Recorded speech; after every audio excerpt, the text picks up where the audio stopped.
Hello, students. I wanted to share with you some information about the webmail that you have access to. Here I am on the CMR webpage. I got here just by Googling CMR web, and it's typically the first thing that shows up.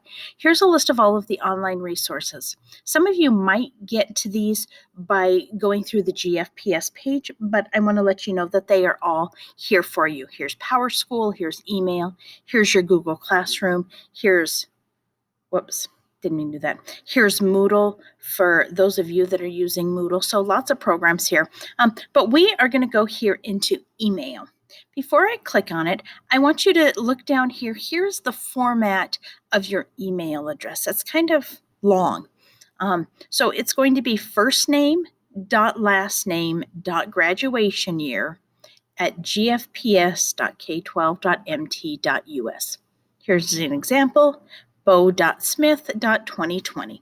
So I'm going to go into my webmail. It thinks I want to go into my account, but this is what yours will look like the first time you click on it. I'm going to go in first name dot last name dot graduation year. Got to have a dot in between each one at gfps.k12.mt.us. And then I'm going to log in with my password. My password is the same thing that I use for all of my programs, for Google Drive, for Moodle, for Google Drive. So that's the same for the logging onto the computers when you're at school. And now I'm into my email. You will probably notice that you have a lot of emails from Classroom. Here I've got John Stewart Classroom. These are notifications that come in through my Google Classroom. So whenever somebody makes an announcement or post material or post an assignment, those show up here in my email. Also, here's an email I got from Mrs. Light about the ACT. ACT is done, and so I can click the X to delete this email. A lot of my other emails I like to leave in here until I know I'm done with those things, but you will find a system that works for you. Over here, if I want to make a new message, I'm going to click right here on New Message, and I will start typing my teachers' names.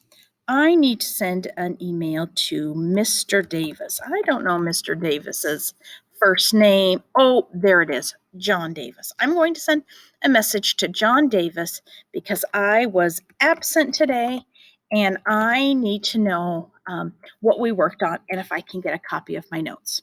So I'm going to type in subject because Mr. Davis gets a lot of emails. And then I'm going to type a message with correct grammar and correct spelling. Mr. Davis, and I don't have time to type all of it, but I would type my message. I'm be sure to sign my name when I am done. Thank you.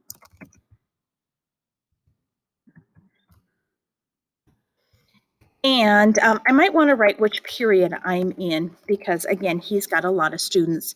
And then I would click send. I'm not actually going to send this, but I would click send to send it to Mr. Davis. And then I could come back tomorrow and check to see if I've got a reply from him. Over here are my mailboxes. I can check my sent items. I've sent a few messages.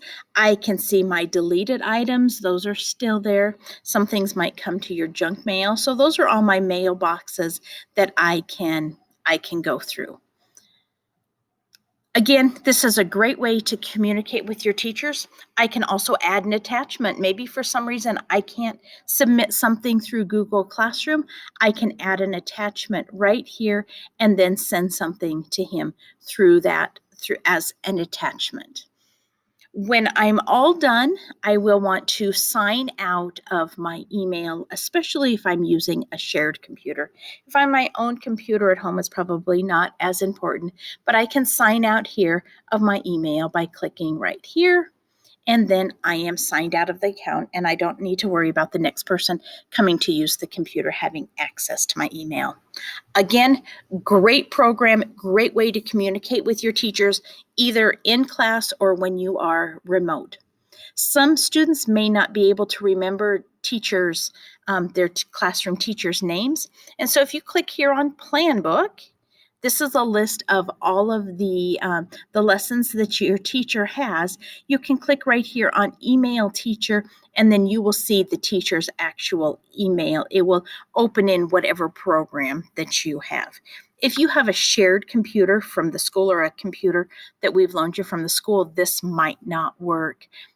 But from home, you should have an email program set up on your computers, and you would be able to click on that and you could see your teacher's emails.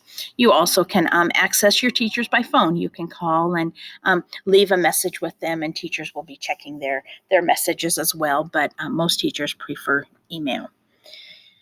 Good luck, and if you have any questions, don't hesitate to call the school, and we would love to help you.